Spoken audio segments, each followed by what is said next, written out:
Everyone, स्वागत आप सभी का एक बार फिर से मेरे यूट्यूब चैनल में। तो आज की वीडियो में डिस्कस करने वाले हैं राजस्थान पॉलिटी का एक topic RSC Rajasthan state election commission, और अपने सेकंड ग्रेड में ये टॉपिक राजस्थान पॉलिटी सिलेबस में है भी है। ठीक है, इससे पहले हमने आरपीएससी के बारे में डिस्कस कर लिया है। आज की वीडियो में डिस्कस करेंगे हम इलेक्शन कमीशन के बारे में। तो पहले बात करते हैं, थोड़ा संवैधानिक प्रावधान देख लेते हैं कि संविधान में क्या क्या उल्लेख किया गया है इलेक्शन कमीशन को लेके। स्थानीय निकायों के स्वतंत्र और निष्पक्ष चुनाव हेतु दो प्रमुख संशोधन किए गए थे। कौन सा? एक था 73वां संविधान संशोधन। इसके द्वारा किसमें संविधान संशोधन किया गया था? पार्ट 9 संविधान के भाग 9 में संविधान करके आर्टिकल नंबर 243 के जोड़ा गया था। और उद्देश्य क्या था? पंचायती राज संस्थाओं के चुनाव संपन्न करवाना। और 74वें संविधान संशोधन के द्वारा क्या जोड़ा गया था? ये आर्टिकल के संविधान के भाग 9A में संविधान करके आर्टिकल 243 जोड़ा गया था। और इनका उद्देश्य क्या था? शहरी निकायों में चुनाव संपन्न करवाना। ठीक है, तो कौन से संविधान संशोधन हो गए? एक तो 73वां और एक 74वां। 74वें के द्वारा कौन सा आर्टिकल जोड़ा गया था? 243 के। और 74वें के द्वारा 243 ये किसके लिए था? पंचायती राज संस्थाओं के लिए, और ये था अर्बन लोकल बॉडीज़ के लिए। ठीक है, तो दो संविधान संशोधन करके इलेक्शन कमीशन का उल्लेख किया गया है। फिर बात करते हैं संरचना और स्थापना के बारे में। Structure and establishment. आरएससी की स्थापना। राजस्थान राज्य निर्वाचन आयोग का गठन सर्वप्रथम जुलाई 1994 में हुआ था। सदस्य संख्या, ये पूर्ण रूप से एक सदस्यीय निकाय है। ठीक है, स्थापना कब हुई थी? जुलाई 1994 में। और एक सदस्यीय निकाय है, सिंगल मेंबर बॉडी है।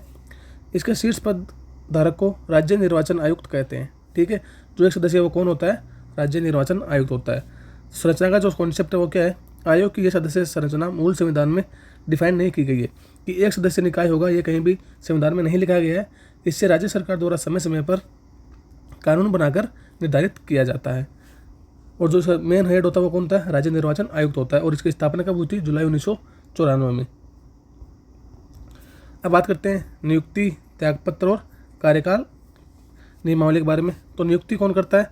राज्य निर्वाचन आयुक्त की नियुक्ति राज्यपाल द्वारा की जाती है और राज्य मंत्रिपरिषद की लिखित सलाह पर की जाती है। अपॉइंटमेंट करता कौन है? राज्यपाल करता है, लेकिन काउंसिल ऑफ मिनिस्टर की लिखित सलाह के आधार पर। ये रिजाइन किसको देते हैं? आयुक्त अपना सेवा इस्तीफा स्वयं के हस्ताक्षर से राज्यपाल को देते हैं। ठीक है, नियुक्ति भी राज्यपाल और इस्तीफा भी राज्यपाल को। कार्यकाल कितना होता है? पदभार से 5-65 होता है। जो भी पहले हो जाए, या तो 5 साल पहले हो जाएंगे या फिर उसकी उम्र 65 साल हो जाएगी, जो भी पहले हो जाए। सेवा शर्तें क्या है? आयुक्त की समस्त सेवा शर्तें और नियम राज्यपाल द्वारा निर्धारित किए जाते हैं। अपॉइंटमेंट कौन करेगा? राज्यपाल। त्यागपत्र किसको देंगे? राज्यपाल को। सेवा शर्तें कौन डिसाइड करेगा? राज्यपाल। और कार्यकाल कितना है? 5-65। इतना याद रखेंगे आप। अब बात करते हैं योग्यता, वेतन और पद मुक्ति के बारे में। तो प्रशासनिक योग्यता क्या है? प्रशासनिक मामलों का दीर्घ अनुभव होना चाहिए उनको, और न्यूनतम यहाँ 1 वर्ष है। न्यूनतम 1 वर्ष तक अतिरिक्त मुख्य सचिव या उसके समकक्ष पद पर कार्य करने का अनुभव होना चाहिए। वेतन एवं भत्ते। आयुक्त का वेतन राज्य की संचित निधि पर भारित होता है। ठीक है, योग्यता क्या होनी चाहिए? प्रशासनिक मामलों के जानकार होने चाहिए और न्यूनतम 1 साल तक अतिरिक्त मुख्य सचिव या उसके समकक्ष किसी भी पोस्ट पे कार्य करने का अनुभव होना चाहिए। और वेतन भत्ते कौन डिसाइड कहाँ से मिलते हैं इनको? राज्य की संचित निधि से। पद से हटाने की क्या प्रक्रिया? रिमूवल का क्या प्रोसेस है? आयुक्त को पद से केवल हाईकोर्ट के न्यायाधीश की भांति ही हटाया जा सकता है। संसद के सदनों में विशेष प्रस्ताव पारित होने के बाद ही राष्ट्रपति द्वारा इन्हें हटाया जाता है। अपॉइंटमेंट कौन करेंगे? गवर्नर, काउंसिल ऑफ मिनिस्टर की सलाह पे। रिजाइन किसको देंगे? गवर्नर को। सेवा शर्तें कौन डिसाइड करेगा? गवर्नर। लेकिन रिमूवल कौन करेगा? राष्ट्रपति करेगा। ठीक है, प्रेसिडेंट करेगा, और वो भी किसके भांति? हाईकोर्ट के न्यायाधीश के भांति इनका रिमूवल किया जाएगा। हटाने का आधार क्या क्या होगा? प्रमाणित कदाचार और शारीरिक या मानसिक असमर्थता। ये 2 कारण है। इन्हीं 2 कारण के बेस पे इनको हटाया जा सकता है।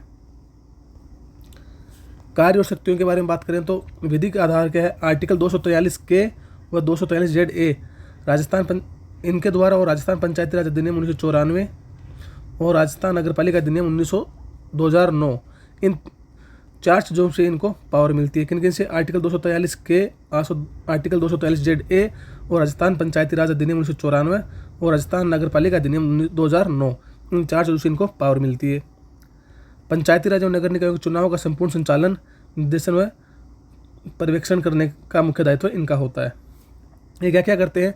निर्वाचन क्षेत्रों का परिसीमन करते हैं, वह स्थानों का आरक्षण तय करते हैं, पारदर्शी वोटर लिस्ट तैयार करना और उनका समय पर वापस निरीक्षण करना, उम्मीदवारों को स्वतंत्र चुनाव चिन्ह आवंटन करना, और क्या है? आदर्श आचार संहिता पूर्णतः लागू करना व पालन करवाना, निष्पक्ष मतदान के लिए प्रशासनिक कर्मचारियों की मांग करना, चुनाव का गहन निरीक्षण व इलेक्शन ऑफिसर की नियुक्ति करवाना। ठीक है, ये सब इनके काम है। क्या क्या? परिसीमन और स्थानों का आरक्षण तय करना, वोटर लिस्ट बनाना, चुनाव चिन्ह आवंटन करना, आचार संहिता लगवाना और उसको फॉलो करवाना, कार्य के लिए कर्मचारियों की मांग करना और इलेक्शन ऑफिसर की नियुक्ति करना। आगे देखते हैं पंचायती राज संस्थाओं के चुनाव का इतिहास क्या क्या है। राजस्थान में पंचायती राज चुनाव ऐतिहासिक रूप से वर्ष 1960 में आयोजित किए गए थे। ठीक है, प्रथम चुनाव कब हुआ था? 1960 में। और किसने करवाया था? पंचायत विभाग द्वारा करवाया गया था। आयोग की स्थापना से पूर्व चुनाव क्या क्या रहे? पंचायत विभाग द्वारा आयोग के गठन से पहले कुल 4 बार चुनाव, 4 बार किसने करवाया है? पंचायत विभाग ने करवाया है। कौन से? 1965, 1978, 1981 और 1988। तो कौन से चुनाव थे ये? दूसरे से लेकर 5वीं तक का। राज्य निर्वाचन आयोग के गठन के बाद वर्तमान तक आयोग के निर्देश में कुल 6 बार पंचायती राज के चुनाव हो चुके हैं। तो टोटल कितने हो गए? नगर निकायों के चुनाव का क्या इतिहास रहा है? राजस्थान राज्य में नगर निकायों के प्रशासनिक चुनाव वर्ष 1963 से निरंतर करवाए जा रहे हैं। प्रथम चुनाव 1963 में संपन्न हुआ था। आयोग की स्थापना से पूर्व 7 बार चुनाव करवाए जा चुके हैं। 1970 में, 72 में, 74 में, 76 में, 82 में, 86 और 93 में।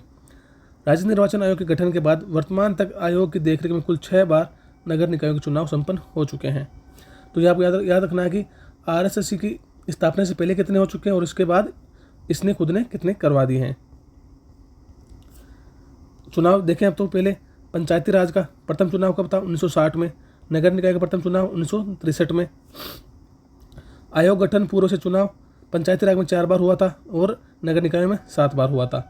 और RSSC गठन के बाद चुनाव पंचायती राज में तो 6 बार हो चुका है और नगर निकाय में भी 6 बार हो चुका है। तो यहाँ पर पूरा टॉपिक कंप्लीट होता है। हमने सारे टॉपिक को बहुत शॉर्ट में डिस्कस किया, लेकिन पूरे कोई भी टॉपिक हमने छोड़ा नहीं है, कोई भी पॉइंट नहीं छोड़ा है। सारा जितना डिटेल में हो सकता मैंने बताया आपको। ठीक है, इसके बाद हम अगला वीडियो डिस्कस करेंगे RSFC के बारे में और उसके बाद लोकायुक्त के बारे में। ये अपने सिलेबस में दोनों टॉपिक, तो कमेंट करके बता देना कि इन दोनों में से टॉपिक आपको कौन सा चाहिए। ठीक है, मिलते अगले वीडियो में, तब तक के लिए जय हिंद, जय भारत।